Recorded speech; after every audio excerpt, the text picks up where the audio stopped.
สวัสดีครับสวัสดีครับวันนี้ก็พาทุกคนมาทำบุญวัดพนัญเชิงอีกแล้วนะฮะวันนี้ก็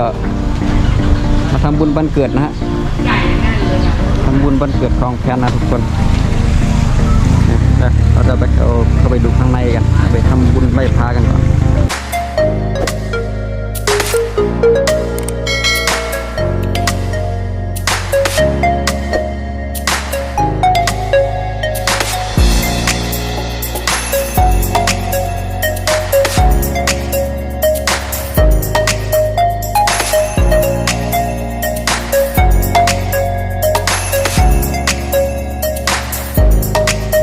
ก็เดี๋ยวนี้ได้ดอกไม้แล้วก็เราก็ไปไหว้ของนุ่นนะทุกคนคนเยอะอันนี้ก่อนวันเกิดของนางนะฮะอันนี้ก็ได้ชิว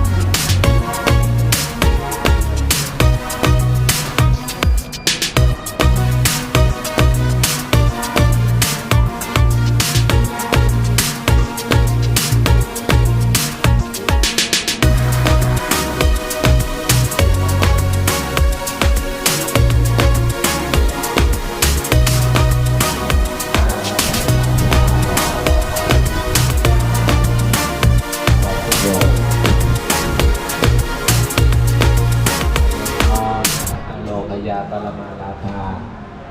ไปนี่ก็เข้ามาอยู่ในข้างในแล้วนะทุกคนมาทำบุญด้วยมาไหว้พระด้วยนะ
มานี่